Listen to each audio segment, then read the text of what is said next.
The fear of separation from the source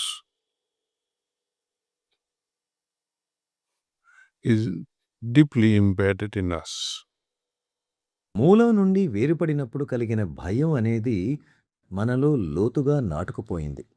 master, ప్రిసెప్టర్ల ద్వారా సిట్టింగులు తీసుకునే సమయంలో ఎంతో భారమైన ఈ భయం అనే సంస్కారాన్ని చాలా మేరకు తొలగించినప్పటికీ ఇంకా ఎంతో కొంత మిగిలే ఉంటుంది. చారీజీ మహారాజ్ ఈ వైఖరులను 2 విధాలుగా విభజిస్తారు. అవి సంస్కారాలు, ధోరణులు. When the river is flowing during monsoon and some part of the winter, వర్షాకాలం, శీతాకాలం కొంత సమయంలోనూ నది ప్రవహించేటప్పుడు మీరు నీటిని, దాని ప్రభావాన్ని గమనించవచ్చు. వేసవి కాలంలో ఏం జరుగుతుంది? కొన్ని నదులు ఎండిపోతాయి. అయితే నదీ ప్రవాహ మార్గం మాత్రం మిగిలే ఉంటుంది. మరలా వానలు కురిసినప్పుడు అదే నదీ ప్రవాహ మార్గంలో నీరు ప్రవహిస్తుంది. కాబట్టి నదీ ప్రవాహ మార్గం వలనే మరలా సమస్య. ఈ భయం మనలో చాలా కాలం నుండి స్థిరపడిపోయింది.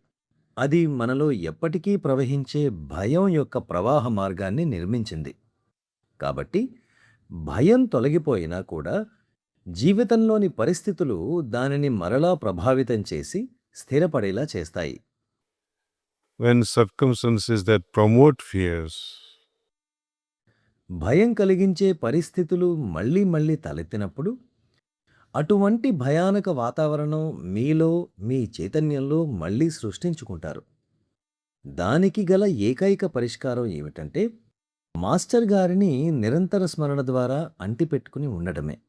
అటువంటి సమర్థ గురువులను కలిగి ఉన్నాం కనుక దేని గురించి భయపడనవసరం లేదనే విశ్వాసం కలిగి ఉండడమే. మరణం గురించి కూడా. అంతకన్నా భయం ఏముంది? అయితే చాలామంది ఆర్థికపరమైన భయాలను కలిగి ఉంటారనుకోండి.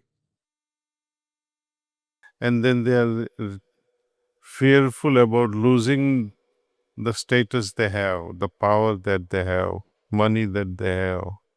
తాము కలిగి ఉన్న సామాజిక హోదాను, అధికారాన్ని, డబ్బును కోల్పోతామనే భయాన్ని కలిగి ఉంటారు. వీటిని మన జీవితాలలో మనమే సృష్టించుకుంటూ ఉంటాం. మాస్టర్ గారు వాటిని తొలగించినప్పటికీ అటువంటి భయాలను మనమే సృష్టించుకుంటాం.